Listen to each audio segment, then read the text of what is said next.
Durante mais de 4 décadas, Portugal viveu sob uma ditadura.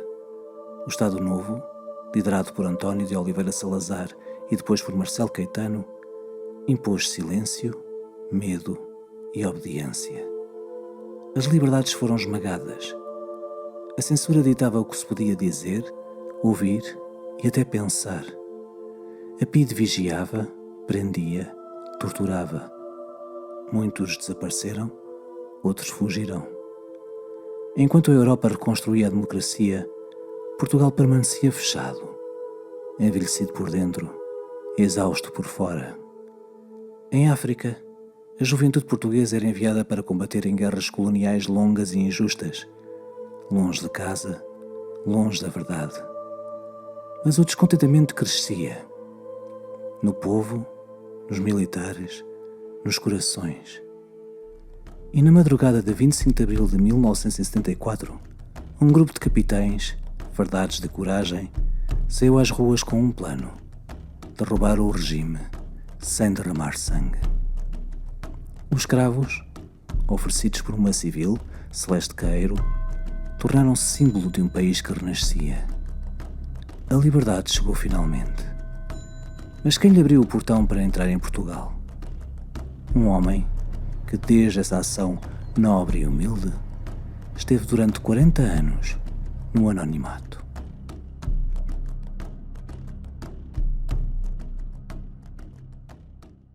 Este personagem, o Alves Costa, é um personagem de filme. É um homem extraordinário. É um homem que era operário no Norte. Está entre um misto entre um ambiente rural e industrial. Ele foi operário da Mabor e da Continental durante 40 anos e fez sempre a sua vida em Balazar. É um homem religioso e é das pessoas mais coerentes que eu conheci em toda a minha vida.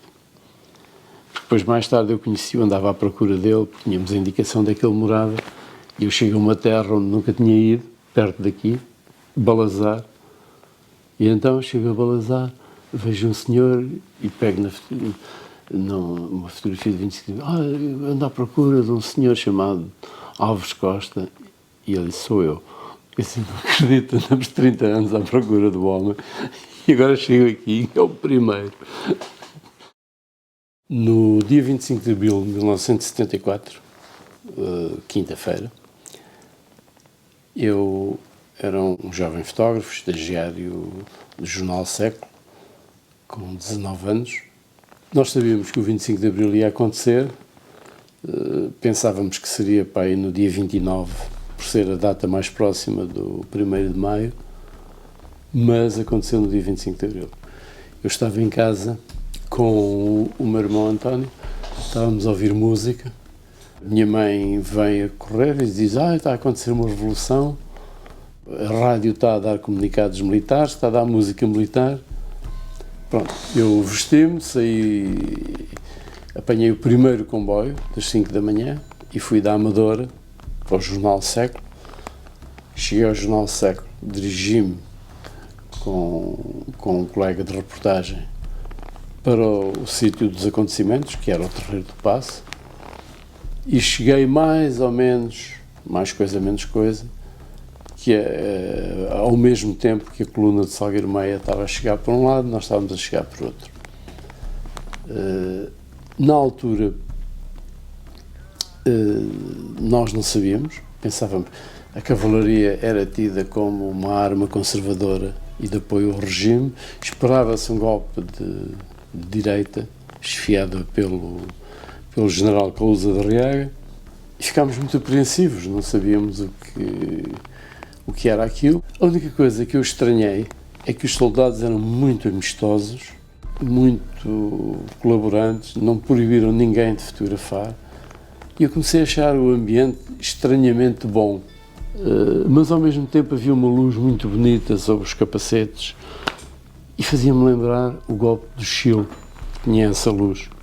Meses antes, em setembro de 73, tinha havido um golpe militar do Pinochet no Chile e a luz e o ambiente eram o mesmo. E eu fiquei muito, muito desconfiado daquilo. E fiquei muito desconfiado e andava sempre a fotografar em zonas escondidas, protegidas, porque não sabia o que podia acontecer. Ou seja, havia medo ainda, porque nós não sabíamos nada. Então estava eu escondido a fotografar e vejo um capitão furioso olhar para mim. E disse: pá, o que é que você está aí a fazer escondido? Quem é que é você? Mas quem é você? Diga-me lá. E eu sou capitão, tirei o cartão, eu sou jornalista do Jornal Século. Está bem, é jornalista do Jornal Século, mas porquê que está escondido? Quer apanhar um tiro? Pá, você não pode andar escondido, tem que estar visível. E isto é um levantamento militar contra o regime. Se você for a favor, são aqueles tipos que estão ali ao fundo. Se for contra, somos nós. Epá, mas ande visível. E eu, está bem, eu vou andar visível. E percebi que aquele era o líder. E como percebi que aquele era o líder, andei sempre atrás dele. Onde ele ia, eu ia também. E isso valeu-me, de facto, ter algumas fotografias interessantes e ter feito um trabalho razoável no 25 de Abril.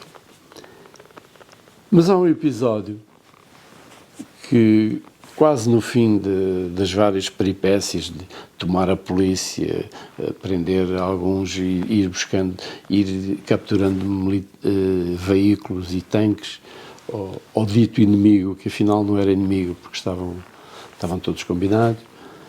Os tanques iam-se passando para o lado de Salgueiro Maia, mas há um que não se passa. Há um tanque que fica.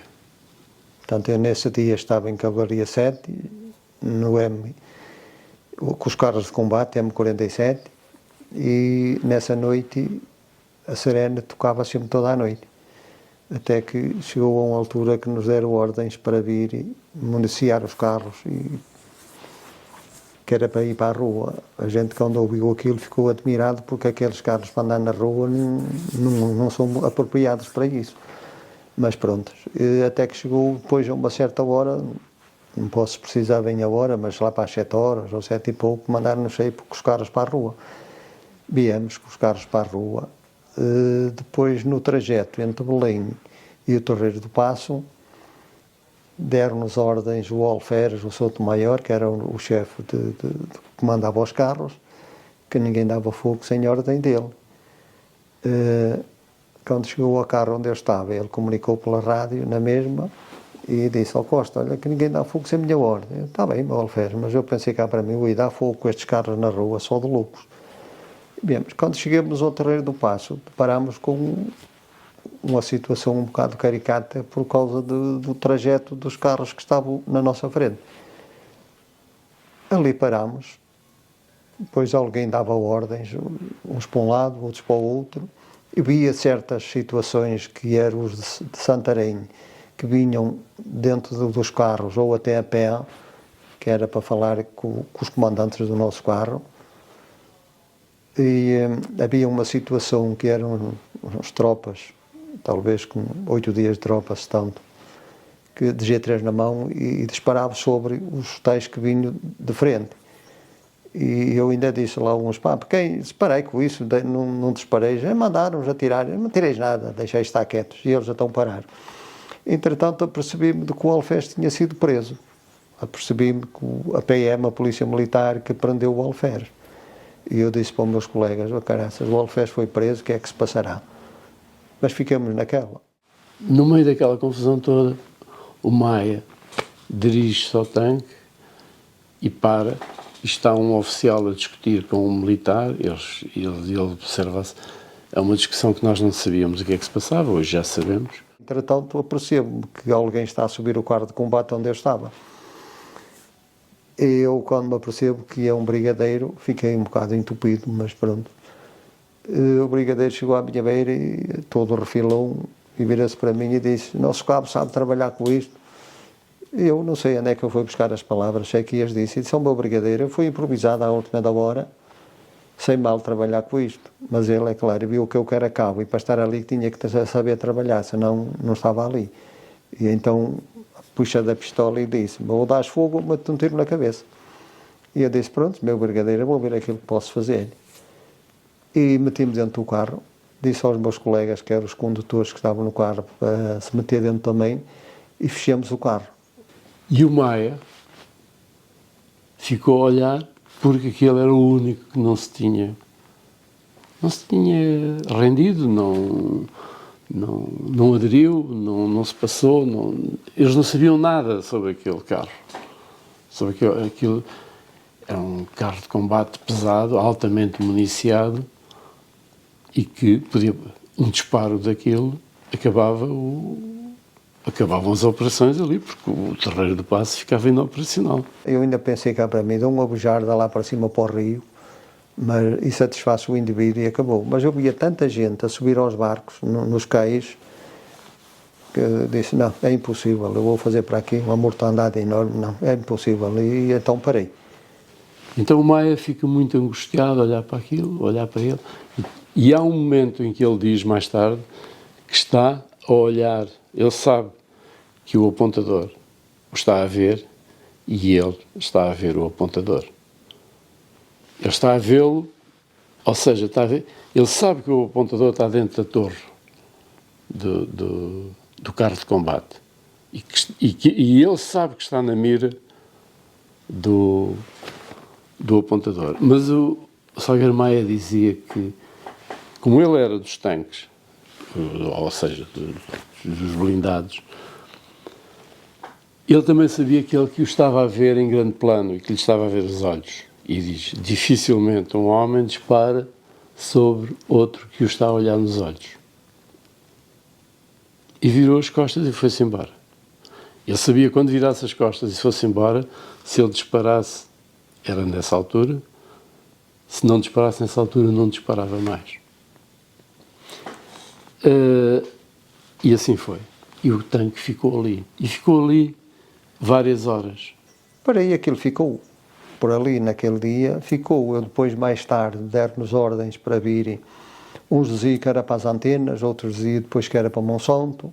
Sei que nós depois andamos lá nas ruas a passear um bocado a Lisboa, a estragar as ruas todas, porque aquilo era só estragar ruas, mas pronto. Ele sai dali, vai ao Largo de Camões, sobe a Rua do Alecrim, e então o Alves Costa, que é um homem do Norte, religioso, conservador, boa pessoa, estamos a estragar a cidade toda, estamos a estragar os passeios, estamos a dar cabo do Alcatrão, a preocupação dele era o que estragavam por onde passavam, lagartas metálicas, um veículo com umas dezenas de toneladas, quer dizer, e aquilo por onde passava partia tudo. E então ele estava preocupadíssimo, então tentou sair da cidade, mas foi para o Monsanto. Então perderam-se e encontraram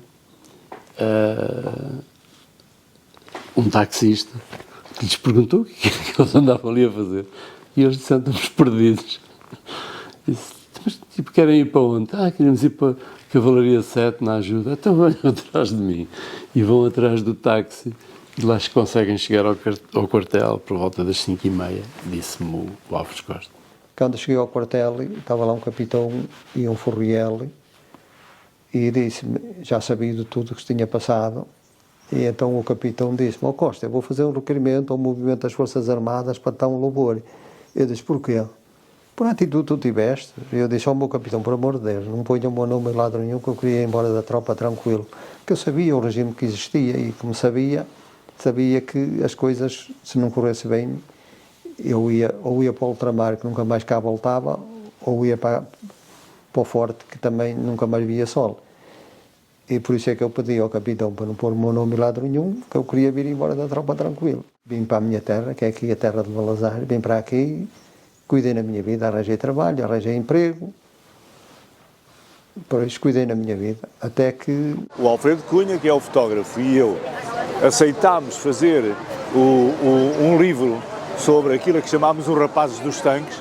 Para nós era essencial que os Rapazes dos Tanques contivessem também os homens que disseram não. Não foi só ele, foi também o Alferes. Mas ele era o único que era desconhecido.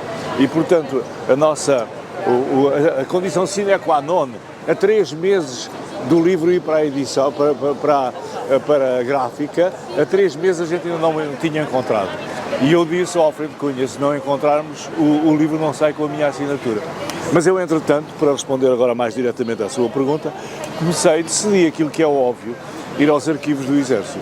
E andei nos arquivos do Exército à procura dos militares que saíram muito longe aqui de Lisboa, do sítio onde estavam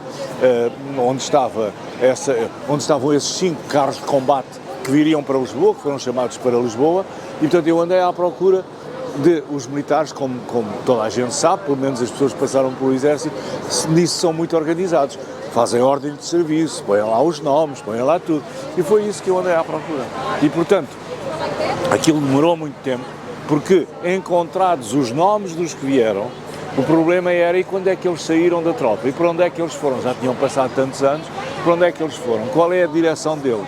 Ora, o Exército só tinha a direção para onde que eles deram quando saíram, em 1974 ou 75. Escrevi cartas para todo lado, foi muito complicado. Até que, a certa altura, e havia pessoas também que já estavam no estrangeiro, e eu consegui mandar para lá coisas, e diziam, não é esse e tal. Depois tu começas também, de uma certa forma, ao pôres de lado, deixas algumas pessoas. E a certa altura havia um nome numa aldeia, que era numa aldeia do Minho, não é? E aquilo parecia-me, senti isso. Este tem que ser, nós temos que o encontrar. E então o Alfredo Cunha, o fotógrafo, vivia aí a 30 km de distância daquela aldeia. Esse foi o último. Era o último, não havia mais. Eu disse, Adelino, esta é a última terra onde eu vou, não vou a mais nenhuma. Pá, já fiz mais de 1000 km no norte, não vou a mais nenhuma. E é a última. E quando chego lá encontro o tipo. Eu estava a tomar café num café central ali embaixo e apareceu-me lá um indivíduo com a bolsa às costas, chegou numa Mercedes, numa carrinha, chegou lá, deu boa tarde, e disse, vocês são daqui? Somos, sim senhora. Você não conhece aqui o lugar do Calvário? E eu respondi, conheço, fica aqui a 200 metros. Você não conhece lá o senhor José Luís da Costa? Eu disse, chefe, esse indivíduo sou eu. O indivíduo tinha uma máquina fotográfica, toca a tirar fotografias. Eu disse, chefe, faz lá com isso, quem é você afinal?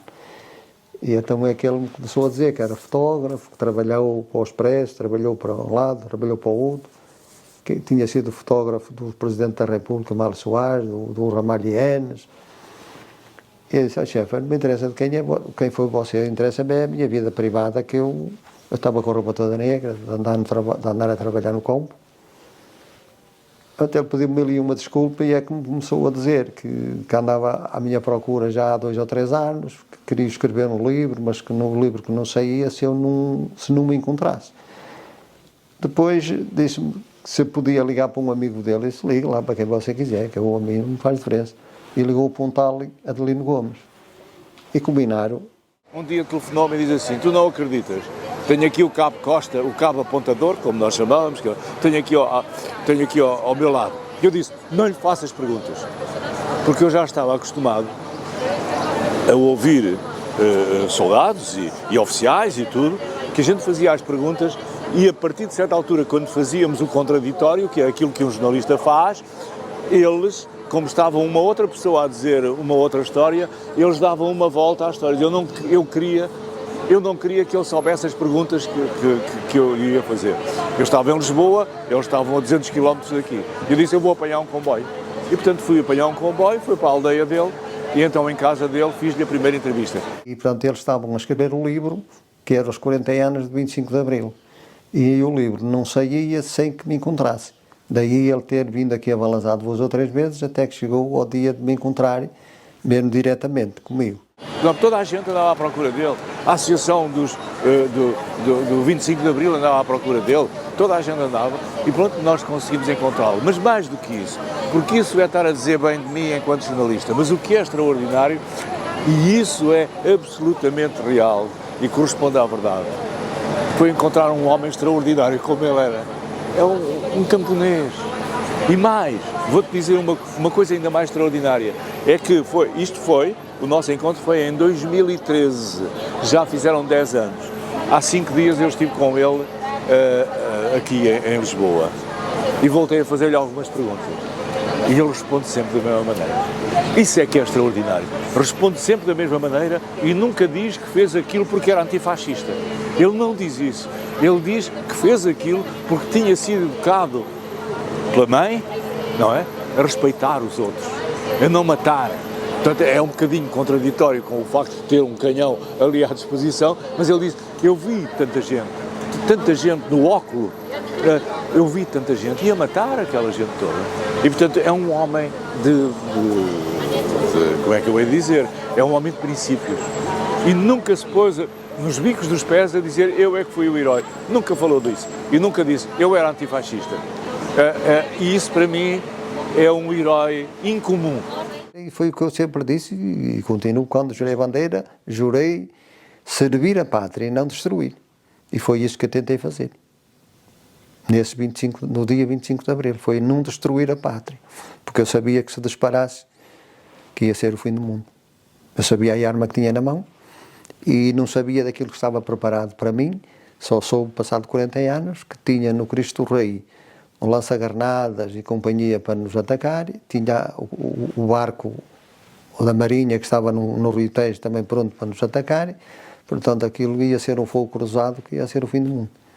Lá ia o Terreiro do Paço. Portanto, ele é um homem realmente com muitas qualidades. Ele é o verdadeiro herói popular.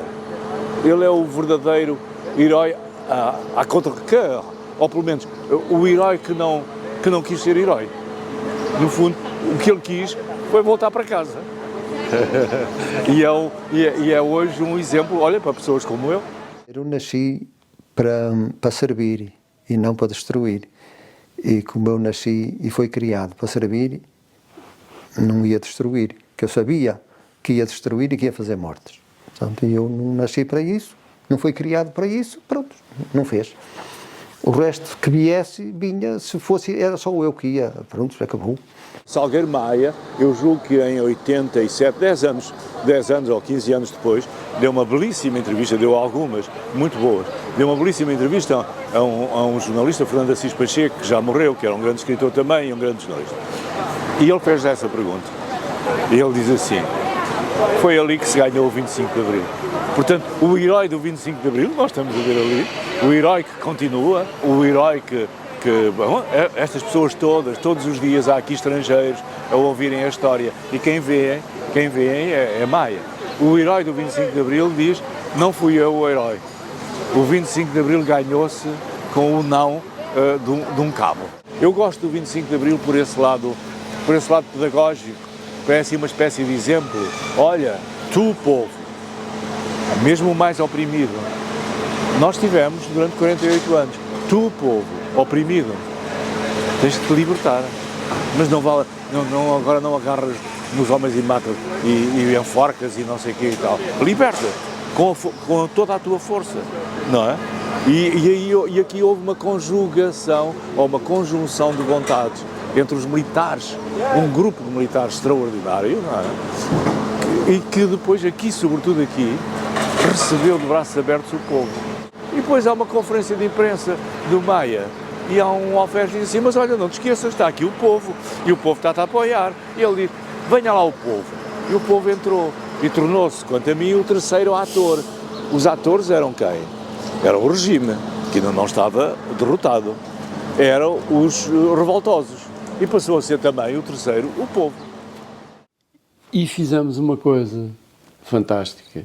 Isso eu acho que foi fantástico. Foi o reencontro entre os perdedores e os vencedores do 25 de Abril, onde eles chegaram à conclusão que, afinal, os perdedores, que era ao lado do Alves Costa, não eram os perdedores, foram aqueles que permitiram que os vencedores vencessem. Porque, se não fosse a atitude deles, o que tinha acontecido é que tinha sido um banho de sangue. E esses nunca foram convidados para o 25 de Abril, foram ostracizados durante 40 anos. Alves Costa nunca tinha ido ao 25 de Abril, foi 40 anos depois. Mas ficou tão desgostoso com aquilo tudo que nunca regressou a Lisboa. E ele regressa a Lisboa 40 anos depois. Alguém lhe perguntou: então, mas você não veio a Lisboa? Porque ele disse: não tinha nada a fazer cá, aquilo que tinha a fazer já fiz. E tenho muito que fazer, trabalho, tenho a minha família, estou junto com a minha família. E era assim. E, portanto, foi ao lançamento do livro. Quando cheguei a Santa Apolónia, estava lá o Alfredo Cunha à minha espera. Depois levou-me até ao Terreiro do Paço. Quando cheguei ao Terreiro do Paço estava o Adelino Gomes, também à minha espera. E quando cheguei lá, o Adelino Gomes disse-me: Sr. Costa, bem disposto? E eu disse: vou, sim, senhora. Ele: tão bem é que tem aqui uns indivíduos que lhe quer dar uma coça. E eu disse: ó chefe, eu não fez mal a ninguém. Mas foi até que chegou à beira dos indivíduos. Era um grupozinho de homens, talvez uns 20 homens ou o quê, que estavam lá num grupozinho. Quando cheguei à beira deles, o Adelino Gomes disse: meus amigos, cá está o homem que vocês procuravam. E eu cheguei à beira deles, dei boa tarde, eles deram boa tarde também e fizeram uma rodinha. Eu fiquei no meio deles e então diz-me assim: então tu é que és o Cabo Costa? E eu disse: eu era, agora não sou, já fui. E então diz-me eles assim: podemos-te dar um abraço? Já não era uma coça, era um abraço. E eu disse: 2 ou 3, mas por que motivo? Ele: é que tu já nos destes 40 anos de vida. Quando eles disseram aquilo, eu pensei cá para mim: 40 anos de vida, mas eu perguntei-lhe: mas 40 anos de vida por que motivo? E então eles disseram: nós éramos os que estávamos na tua frente, dentro da Chaimite e do M24, e quando tu manejaste o carro de combate, nós dissemos uns para os outros: ó meus amigos, já vamos todos com caraças. E eu disse: pois é, mas vós estáis aqui, não estáis? E eu também estou, porque se vós não estivesses, eu também não estava. E a realidade era essa, era que se eu tivesse disparado, eles não estavam cá para contar a história, mas eu também não estava cá para contar a história. Aquilo que ele reteve na memória dele foi exatamente o que se passou. Nós, na altura, consultámos um psiquiatra, eu e o Adelino Gomes, para ver, porque havia histórias completamente contraditórias entre eles. A única história que não era contraditória era a do Alves Costa. E o psiquiatra explicou que as pessoas reconstroem as memórias consoante a sua vivência da situação. E isso foi uma coisa que com o Alves Costa não aconteceu. O que aconteceu é que ele reteve sempre aquilo e dizia: isto foi a coisa mais importante que me aconteceu. Eu tenho que fixar na minha memória exatamente tudo, que é para contar exatamente como é que foi. Eu, quando me disseram, por exemplo, que eu ia ser condecorado, quem me disse foi o Adelino Gomes, o jornalista. Mas disse-me para não dizer nada a ninguém, porque podia ser falso. Pronto, e eu também guardei, não disse à família, e assim, terão disso, não disse a mais ninguém. Portanto, eu vou guardando assim, não sou daqueles que andam com a campainha aí pela rua fora, não. Nós hoje vivemos aqui num ambiente, você não vê ninguém aqui na rua. Também está tudo, cada um dentro do seu buraquinho, e sempre foi assim. Mas toda a gente se dá bem uns com os outros. E depois é assim, se um precisa de uma coisa, o outro já está à porta para ajudar. E sempre foi assim. A nossa convivência e a nossa amizade entre todos era mesmo unidos, e era real. Portanto, não havia, como diz o outro, maldades, não havia nada. Era tudo, são pessoas que são honestas. Pronto, sempre se demos bem, nunca tivemos problemas uns com os outros. E era a tal humildade que a gente tinha, que foi aquela humildade que eu fui criado, eu e toda a gente aqui da zona, que era criado, e foi isso também que me levou àquele belo dia e eu talvez ter a atitude que teve. Olha, o futuro do país, até a uma certa altura eu achei que correu tudo bem, depois começou a não correr assim muito bem. Acho que desde que morreram os políticos, eu não sei se, portanto, cada um tem a sua política, eu também tenho a minha, mas não puxo, não critico ninguém. Mas desde que morreram os políticos, deixou de haver política em Portugal. É oportunismo. E atualmente está a saber isso. É oportunismo e, portanto, a partir de uma certa altura comecei a desligar um bocado, porque pronto, porque nós vivemos numa altura que hoje ninguém dá valor àquilo que se viveu naquela altura. Porque a gente, muitas das vezes chegávamos da escola, queríamos pão, não tínhamos pão. A gente vinha do campo, cheio de trabalhar, e às vezes ia à maceira e torcia-lhe o nariz que estava bolorento. E não comia, não sei, vocês não sabem o que isso é, mas nós soubemos. Comi muitas vezes meia sardinha. E, portanto, nós sabíamos o que era e sabemos o que é agora. E alguns indivíduos às vezes dizem assim, o 25 de Abril, e eu digo, pá, vós soubesses aquilo que era antes do 25 de Abril, não falavas como falais, porque eu acho que o 25 de Abril foi o céu que se abriu para toda a gente, só que houveram uns que conseguiram ir para o céu e outros não. Outros não conseguiram lá chegar. E é que foi pena, mas pronto. E eu considero-me que cheguei. Eu considero-me, porque aquilo que a gente era, eu não me considero mais trabalhador do que o meu falecido pai era. E, no entanto, o meu pai mal sabia ler, que escrevia mal o nome dele, e andava numa bicicletazinha, para aqui, para onde era preciso, com a bicicleta, e lá andava, não sei. Eu hoje tenho um bom carro, tenho um carro, pronto, já teve 2, meus filhos cada um tem o seu, e a gente vive, tem uma casinha cada um também, e a gente vive. Agora aqueles que não trabalham e que se estão à espera só da bananeira, esses não chegam a lado nenhum. A nossa juventude de hoje é complicado lidar com ela. A juventude de hoje é complicado. Se não tiver um bom telemóvel, se não tiver isto, se não tiver aquilo, se não der dinheiro para eles fazer o que querem, é complicado lidar com eles. No nosso tempo não havia nada disso. Entende? E como há certas situações que não dá para fazer isso, há revolta. E esta revolta é o que se está a dar em todo o mundo. Porque as pessoas, os novos, os velhos em si, alguns estão maduros, outros também, aqueles que estavam habituados a bater com o pé no chão e a dizer eu é que mando, que é o caso agora da América.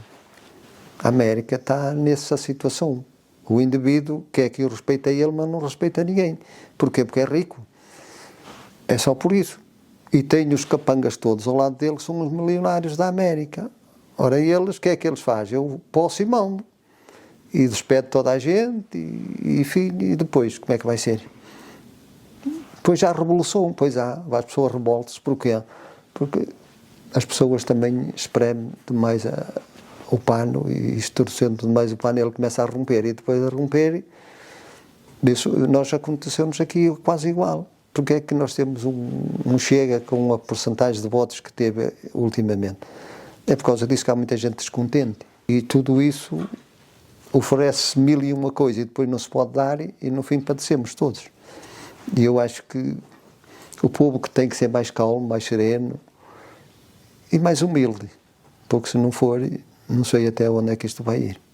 Curiosamente, o dia 25 de Abril é também o dia da Santa de Balazar, Santinha de Balazar, que é a Beata Alexandrina, que se celebra a 25 de Abril. E foi beatificada a 25 de Abril. Então Alves Costa dizia, bom, eu celebro 25 de Abril, porque é o dia mais feliz da minha vida, porque não matei ninguém, contribuí para que as coisas corressem bem, e além disso é o dia da Beata Alexandrina. E eu acho que foi um milagre da Beata Alexandrina, diz ele. Mas sempre disse isto, desta maneira, desta forma, não tem outra forma de o dizer. Como é que o Papa foi beatificar a Alexandrina no 25 de Abril? Olha, coincidência. Entende? Portanto, podia ser o dia do corpo de Deus, porque ela era muito coisa do corpo de Deus, assim, ou coisa no género, mas não, beatificou-a no 25 de Abril. E tudo isso, pronto, leva-me às vezes a cabeça a mexer um bocado e a pensar em coisas que às vezes até não era bom pensar, mas pronto. Eu tinha uma pagelazinha que foi-me dada no dia do meu crisma, em 1969, se não estou em erro. E eu andava sempre comigo. Sempre, essa pagelazinha andava sempre comigo. Hoje não anda comigo, mas está em casa, sempre, dentro de casa. Porque ela já está um bocadinho deteriorada e eu não queria que ela deteriorasse mais e deixei de andar com ela no bolso na carteira. E eu no dia 25 de abril trazia-a comigo. E hoje conto isto a muita gente, mesmo aqui da freguesia, e eles dizem, quase todas as pessoas me dizem, tu não estavas sozinho? Eu disse, não, não estava. Eu não sei, porque a história do 25 de abril, quando fomos mobilizados, quando foi para a tropa, eu fui para Viseu, para o R14, jogar bandeira, em abril de 72. No fim lá da recruta, quando fizemos lá uns testezitos para tirar a especialidade. E quando me deram a especialidade, disseram-me logo que eu ia para carros de combate. E lá em Viseu disse-me logo lá o gajo que estava a dar as coisas, a especialidade. Tu já te livraste de ir para o ultramar? E eu olhei assim e pensei cá para mim, pô, era impossível, porque toda a gente ia para o ultramar naquela maré. Eu tinha o meu irmão mais velho lá fora, que faleceu há um ano, e lia os aerogramas que ele nos mandava para casa. Primeiro lia para mim, como o falecido pai não sabia ler. Eu primeiro lia-os para mim, e depois é que lia para o meu pai aquilo que eu via que podia ler, que senão não lia. E eu sabia o que lá passava. E é claro, eu ultramar tremia. Quando me disseram que eu estava livre de ir para o ultramar, eu, graças a Deus. E outra coisa, foi muita gente aqui de Balazar para o ultramar e praticamente não houve um que trouxesse uma ferida. A casa era mais baixinha, que eles afundaram isto para baixo bastante, que não era tanto. Mas havia um falso aqui e os homens entraram por qualquer lado e subiram acima. E ela, quando se apercebeu dos homens, atirou-se atrás da janela. E a partir daí ficou paralítica. E foi que começou as coisas depois a desenvolver e a começar-se a dizer que ela que era santa, que era santa. Uma coisa é certa, que há mistério que há mistério porque o pessoal que aqui vinha e que ainda vem aqui, o parque diz muitas vezes, e é verdade, Balazar não tem nada que se possa visitar. Não tem museu, não tem nada, estruturas nenhumas que se possa visitar. Agora irá ter a Basílica Nova, quando for feita, porque isto, arquitetamente, diz que não há no país coisa idêntica a esta, arquitetamente. Mas, e vem aqui tanta gente fazer o quê? Alguma coisa vem cá, porque senão não vinha. Porque isto aqui, Balazar, não tem nada para se ver. Devíamos olhar muito para o passado para prevenir o futuro. Porque se não for assim, não sei como é que vai ser. Nós só ouvir e esperar que nos deem tudo assim com as mãozinhas, não tem hipótese. Tem que se trabalhar para isso. E ter muita paciência, porque se não tiver paciência também, não sei, não vamos a lado nenhum.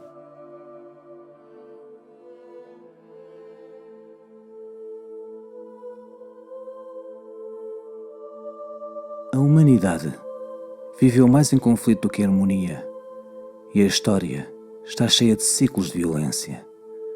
Mas há também momentos em que as pessoas escolheram um outro caminho. Negociaram, perdoaram, reconstruíram. Cada armistício, cada acordo, cada escolha de não disparar o primeiro tiro é prova de que é possível.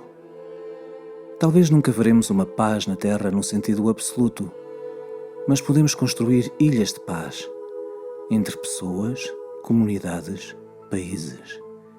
E talvez com o tempo essas ilhas se unam. A paz não cai do céu, ela vem de nós.